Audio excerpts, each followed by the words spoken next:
I find it annoying that YouTubers always ignore those of us who constantly send them positive comments, yet instantly reel over 1 or 2 negative ones. Me too, Kyle. It makes me physically sick all over my sandwiches. Unfortunately, as a bitter, confused 43-year-old man trapped inside a 26-year-old's body, I feed off the hate. It gives me energy, it gives me focus, like some sort of dementor with a YouTube channel.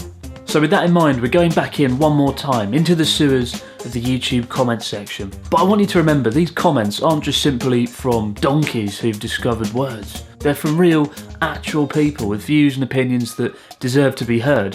And I think you'll find this a rewarding, educational experience if you try to see each comment objectively, not as hate mail, but as a piece of knowledge, a gift waiting to be unwrapped.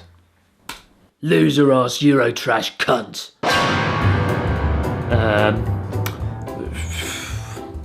I know why you come off as an obnoxious, disrespectful turd. It's because you are in fact an obnoxious, disrespectful turd, or dickhead for short. Seriously, you should reassess how you put your videos together.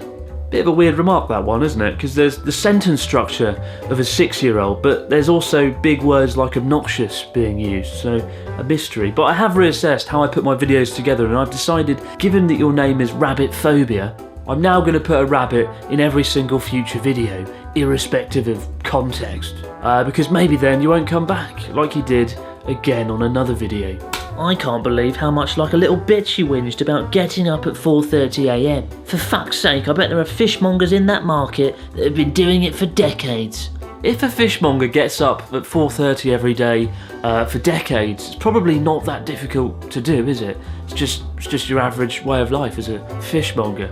You call me a little bitch, and yet you have a phobia of rabbits, the one fucking animal you don't need to be afraid of unless you have a really nice garden of lettuce. You might be afraid of rabbits, but I roll around in a pile of rabbits just for fun. Look, there's a video of that actually happening. I'm not mental. So in conclusion, I might be an obnoxious, disrespectful little bitch, but I'm still better than you. Go fuck yourself.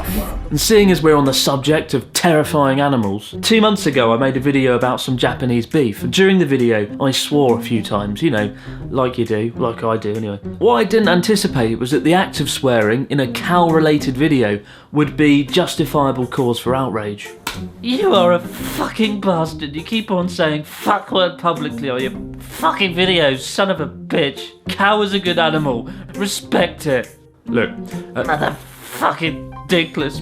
Fuck me, it's either a cow that's learnt how to speak, or it's a really angry guy somewhere in India. I'd like to point out that this person isn't necessarily mental. In Hinduism, of course, cows are seen as holy beings, and perhaps he just wanted to defend that. Now, I always like to make an effort when respecting other people's religious beliefs, apart from last month when I made a video about Jesus Christ dying in a Japanese village.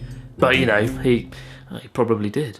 But I can't help but think this reaction is a little bit over the top, especially given that I didn't direct my swear words at a specific cow.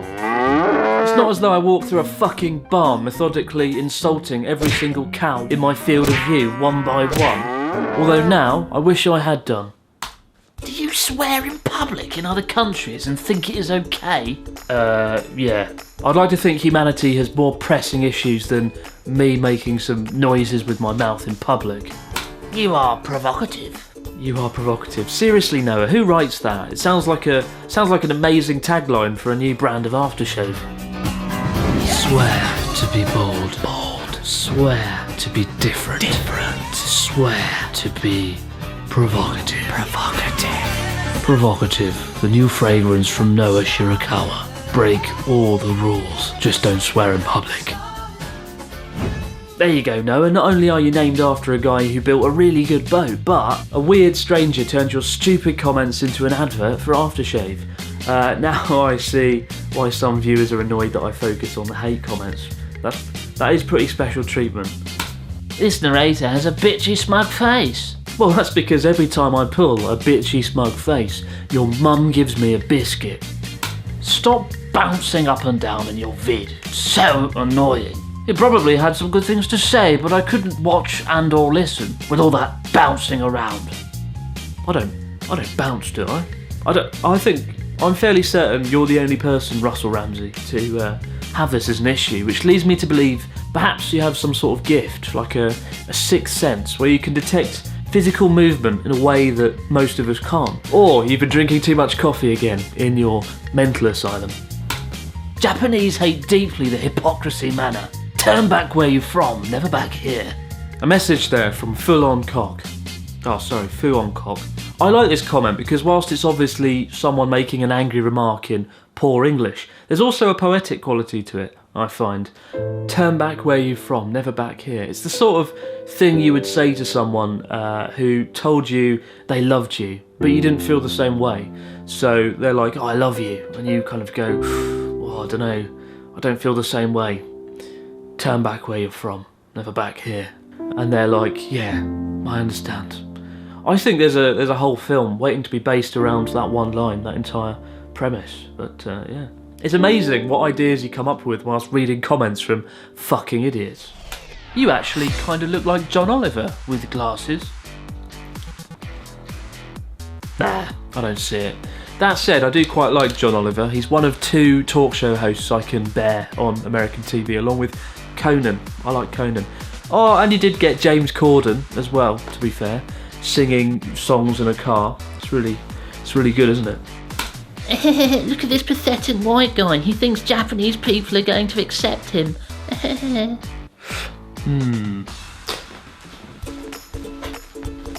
Natsuki, do you accept me as a person? Do you accept me for who I am? Yeah, of course. Really? Yeah, you're a nice guy.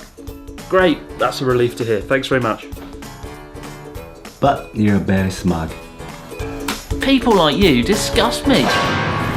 How does it feel knowing that you will never be a part of Japanese culture, no matter how badly you want to? You pathetic approval-seeking, weeaboo English teacher. I'm sure you went to Japan because nobody likes your sorry ass in England.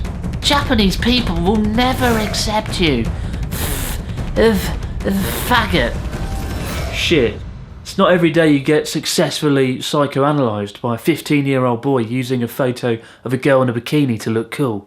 But it's true, all of it. Like thousands of people who come to Asia to teach English every year, I didn't come for adventure or discovery or learning a new culture or a new language or seeing the world from a different perspective. No, I came because I was a loser in my own country. I used to just walk down the street in England and people would come up to me and look at me with disgust and then just be sick all over my t-shirt or jumper depending on what I was wearing that day.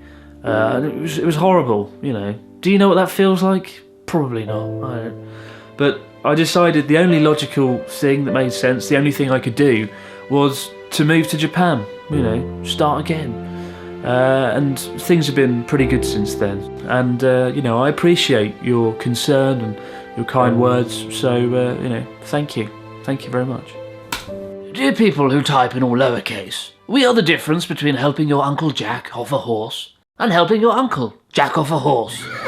Sincerely, capital letters. Well, that's not a hate comment, that's just a really good grammar lesson. I wonder, have you ever thought about teaching English in Asia? Nah, probably not. You've got to be a loser in your own country first to qualify. Please don't show clowns in your video, please. I think we all know what's about to happen. But not only am I going to show clowns on the screen for the next 5 seconds, I'm also going to cure you of your fear using an advanced form of hypnotherapy. I read it in a magazine once, but apparently if you juxtapose something that you're afraid of with unconventional sounding music, it can actually cure you of that fear because you see it from a kind of a different perspective. So with that in mind,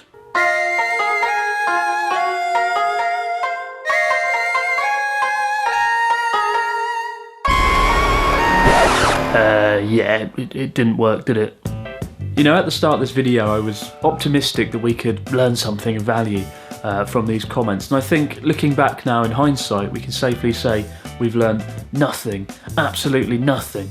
I was delusional to think I'd find something. You know, once you've had an Australian magazine refer to you as an alternative theorist, that shit starts to go to your head. I'm not an alternative theorist, I'm a loser with a bitchy smug face. At a push though, I think I've learned no matter what you say or no matter what you do, you'll always offend someone somewhere in the world for reasons you couldn't possibly comprehend. I also learned that there are people out there still called Noah, which I genuinely didn't know, and I quite like it. It's a nice name. I think that's the one thing I've said in this entire video that isn't sarcastic or ironic either. But I do hope that you've learned something of value on our 10-minute journey together. Many thanks for watching, guys. Now, if you don't mind, I've got to bounce over to a farmyard and verbally insult a field of cows. I'll see you later.